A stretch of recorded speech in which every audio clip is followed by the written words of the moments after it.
I'm having so many issues with my words today. Hey guys, today I get to do one of my favorite videos every year, and these are some of my favorite videos to watch on BookTube, and yeah, it's gonna be a fun time talking about my favorite books that I read in 2022. Now, when I make these lists, I don't include rereads. So you won't see any of my favorite rereads like The Hobbit, Seven Deaths of Evelyn Hardcastle. You won't see those ones on here, even though I read them in 2022. They were rereads, so just saying. This is my reading journal, and I keep track, I will show you guys sometime how I keep track of the books that I'm reading. And there is a discrepancy, there always is a discrepancy between my records and Goodreads, and I can never figure out why. So it's not a huge discrepancy, but I would say to average both of the numbers out, I would have read about 200 books in the year 2022. So I have a lot of books to sift through to pick some favorites. Now, on Goodreads, every year, at the beginning of the year, I create a bookshelf on Goodreads called the best of that year. So in 2022, I made a bookshelf called the top 10 of 2022. And as the year goes on, when I find a favorite, then I put it on that bookshelf. And, you know, as the year progresses, sometimes I'll take a book off because it's lost a little bit of my enthusiasm for it or whatever. And then at the end of it, if I have like 12 on there, then I'll narrow it down to 10 because I really want to keep my top as a top 10. Also, having said that, it's funny, my favorite books aren't necessarily always 5 stars. That might be confusing for you, and I completely understand, and that's okay. My rating system kind of makes sense in my head, so it works for me. But a lot of these on my favorites list are not 5-star books. All that to say, these books aren't necessarily perfect in my eyes, but I really enjoyed them. The story has stuck with me, and I have potentially wanted to reread them. So that's what kind of relegates them a spot on my top 10. I don't know if any of that made sense to you. Let me know in the comments below. How do you rate books? How do you organize your books? How do you keep track of your books? Let me know all of that in the comments below. So I'm not going to go in any particular order. I haven't really gone in my top 10 and like ranked them one, like my top favorite to my 10th top favorite. I haven't done that, and I don't really plan to. I will probably tell you my top favorite, which is again funny because it's not a 5-star book, and I do have other 5-star books that are not on here. I don't know. My rating system is kind of a mess, but I'll save my very favorite for the end, because that one I do know. Let's go ahead and start the list. So, first one is Glamorous Illusions by Lisa Ton Berggren. I rated this one a 4.25 and ended up continuing and finishing the series this year, and I really enjoyed the story. So our main girl, forgive me, I will have forgotten most of the characters' names that I talk about. But our main girl, she's living in America with her mom and dad. This is historical. They're not a very wealthy family. Her father is very, very sick. And then a man shows up, a very wealthy, well-known man in the world, very prominent. He shows up and says, "Hey, I'm your real father. I want you to come back to England with me to meet all of your siblings," and just kind of, he wants to kind of just get to know her. There are reasons why she does leave her mom and dad back in America to follow her biological father to Europe, and yeah, it's just her, I guess, adventure through Europe with her half siblings and a tour guide and her biological father. So I found that trilogy very interesting and I liked it for the most part. The third book, in the way that it ended, not my favorite trope in there, but overall, this is this first book has stuck with me, and I really enjoyed the story. So it has solidified a spot on my favorites from 2022. The next book is Lost in Darkness by Michelle Greep. I know a lot of my booktube friends will be yelling at me through the screen because I know a few of them hated this book, but I really loved this book. It is a Christian. Both of these novels that I've said so far are Christian. This one has some Frankenstein inspiration. I wouldn't at all say it's a retelling, but there is inspiration from Frankenstein in here. It's not an overly happy book. It's very realistic in the way that the plot unfolds and the things that happen, and I really appreciated that authenticity in this book because everything doesn't always turn out at the end of the book.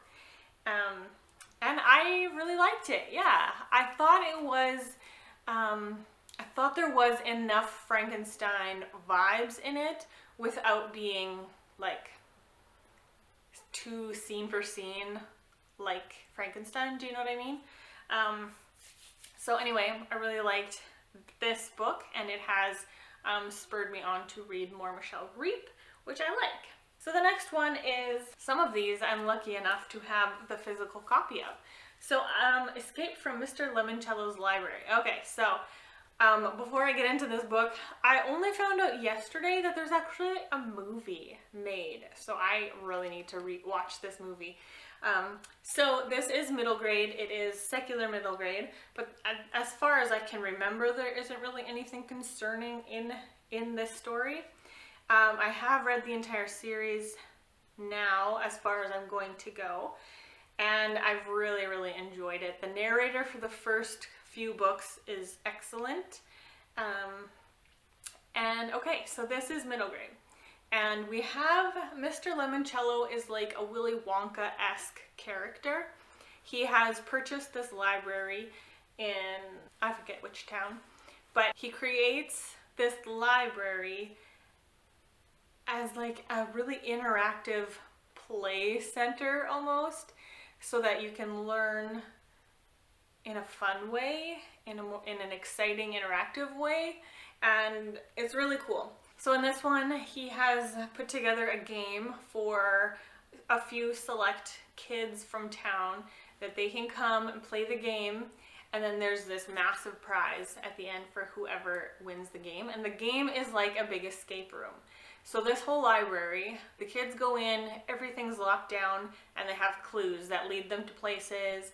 That's all very academic and like trivia based, and it's very fun.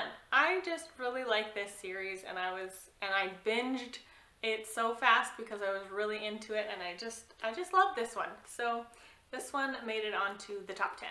The next one also is In Search of a Prince by Toni Shiloh. This was such a surprise. I do not like contemporary romance, and that's exactly what this is. This book it was just so pleasant. So the first chunk of the book, basically scene for scene, is the Princess Diaries. And so this woman, she's living in the States, minding her own business, living her life, and then she is told that her father is actually a deceased royal heir of an African kingdom, and her grandfather is wanting to pass the mantle on, but he knows that he has a granddaughter out there that he's never met, and he wants to give her an opportunity, if she so desires, to come to Africa, to this island, to get to know the people, get to know what life is like here, and to see if she wants to take over. And so she goes, and this is Christian, the whole experience is so, you can really see her faith, and like she relies on God so much with every step of the way. And I just really loved that about her. I struggle with the title of this book because there is an element where she does potentially have to see if there is someone she can marry for reasons. So she is a little bit on the lookout for somebody that she could fall in love with and live a life with. But that's not the premise of this book. That's not what I got from it at all. Like, it does have a few chapters, but that is not what this book is. And so I do struggle with the title of it. For me, I see it as getting a glimpse into this woman's story and how she relied on God to kind of get her through everything. And yeah, I just love this. I would give this a high recommendation. I will say that I did read the second book in the series, and it was a big letdown. So yeah, I would say just read this one and you'd be good, just to leave it as a standalone.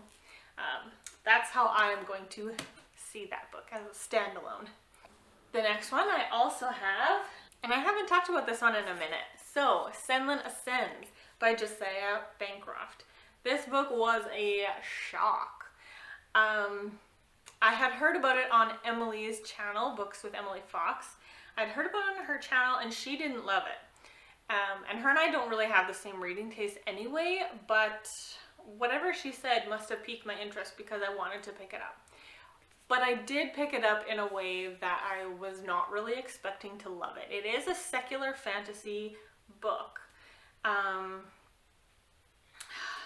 And it is, I just really enjoyed my time here, and I'm 3 books in. Yeah, I've read the 3 books. There is a 4th one I haven't got to yet, but I'm excited to read the 4th one. So I do like this story. I like the world. In this world, there is the Tower of Babel, and this tower is massive. It's so massive. It's got levels, like you can't even see the top from the ground. It's huge. And there's like almost their own little worlds on each level. That's how big it is. It's like really big. And so anyway, if you want to visit the Tower of Babel, you have to, like, it's a holiday. It's like a long-term holiday. Like, you have to take off a few weeks. You have to have a lot of money saved up, and then you can go. Now, I will say that each level you go up in the tower, it's near impossible to get back down. The general population doesn't know a lot about the Tower of Babel because not a lot of people leave the tower. There's a lot of people that go to the tower and then just live there. So anyway, Senlin and his new bride are on their honeymoon. They go to the Tower of Babel. They're just in the shops at the base level, and his wife goes missing. And so he needs to go and find her. And he hears that, oh, someone had seen her go up a level. So then Senlin goes up a level. And he ends up spending, like, what is it, 9 months or a year and something in this book in the Tower of Babel looking for his wife. So, yeah, it's so fun. I don't know. It really worked with me, and I don't know why, but I liked it. I liked it. The next book is Wishtress by Nadine Brandes. This book, okay, so first of all, I was on Nadine's street team to promote this book, and I was so thrilled. I have loved being on her street team. She is such a beautiful soul, and the first book that I read of hers, Fox, is my absolute favorite. This one would probably be my second favorite of hers. And I just think God has given her such a gift with storytelling. Like this, okay, so this is Christian, this is YA fantasy. We are following a girl who has the ability to grant wishes with each tear that she cries. And something happens to anger, I don't know if she's like a witch or something, but to anger this other woman, and this woman kind of curses her, and so now the next tear she cries to grant a wish will be her last tear, and she will die. And so she's trying to find this woman to kind of like rectify the offense that she committed against her. But then there's this whole other thing with a well, and you can have powers given to you by the well, but you can have powers that you get by other means. One is a blessing, one is a curse, but they essentially both give you a power. Anyway, a lot of people have been saying it's a Christian allegory type. Like, not really allegory, I don't know. Well, the way people have described it is like you can see the Christian faith sort of personified through here. Now, when I read it, I didn't see that at all. I had to ask people, even after I'd finished reading it, I had to ask people, like, where was that in this story? So it is super subtle, and I still think it's a bit of a reach, but it's a fun ride. It's fantasy. I loved it. It's about wishes, granting wishes, having powers, you know. So yeah, this was a winner for me, but I still like Fox better. The next one is Oath of the Brotherhood by C.E. Laureano. Now, I read this, I believe it's a duology, or is there only just 2 out currently? I'm not sure, but I have read the 2 and I read them really, really quickly back to back. So I would actually like to go back and reread this one because it is fantasy, but I don't remember a lot of the elements about it. I just remember how much I had loved it, and I'm a little bit sad now that I don't remember it, so I really think I might reread it because I remember loving it. So unfortunately, that's all I can tell you right now. But yeah, definitely check it out because if Past Holly was correct, it's a really good fantasy Christian book. The next one is The Mermaid in the Basement by Gilbert Morris. Finally, I had gotten to a Gilbert Morris. I've been collecting Gilbert Morris books. He is a Christian author. I've been collecting his books for quite some time now, and I was just never reading them.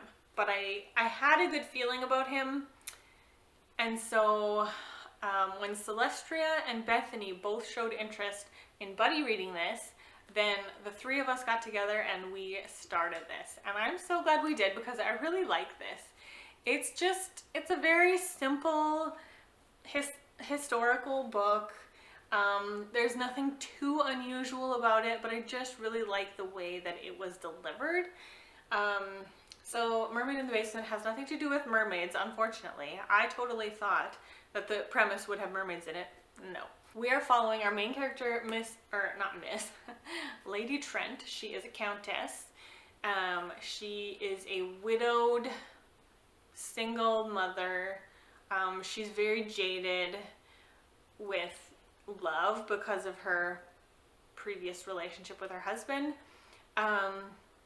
She is also very mathematical and factual and critical about things because her father is a scientist and he has raised her to think like a scientist, even in so that she doesn't like read like fiction stories to her son because those are fake. Why are you reading something that's not real?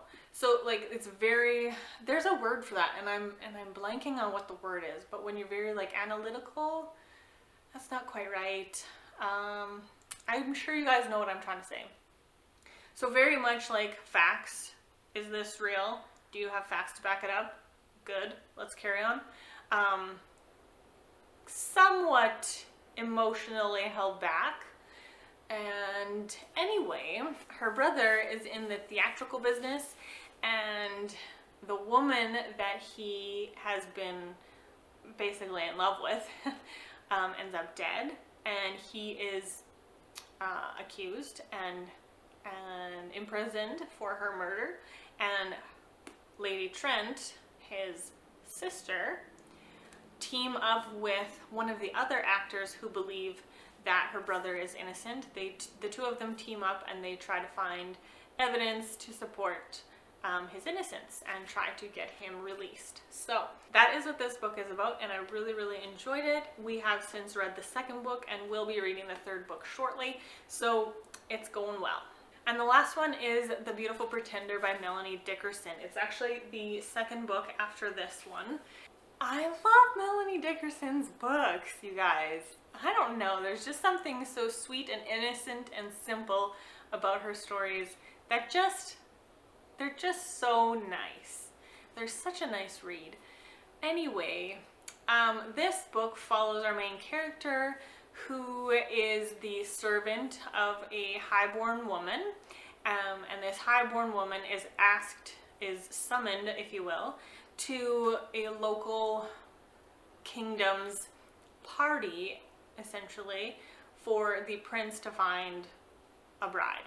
And he has selected 10 women from the area that he wants to come so that he can kind of feel it out to see if any of them could be a potential love match, because he's kind of on a deadline. And so our main character's boss, if you will, she decides that she does not want to go to this thing because she's in love with somebody else, so she runs away. But in order to keep the peace, the lord of the manor sends our main character, the servant, in her stead. So she goes to this, it feels a little bit like The Bachelor, if you will, like, because he's taking everyone out on like little dates, kind of trying to get to know them. Yeah, anyway, she's trying not to get his attention because she does not want to marry him, and he can't marry her because she's only a servant. But she ends up getting his attention, of course, and I just liked it a lot. It did have a little bit also, like The Bachelor meets a little bit like Esther in the Bible. Two very, very different love story concepts, but a little bit of both, I would say. And I really enjoyed that one. So these are my top 9. I only have a couple of them to show you because I don't own all of them.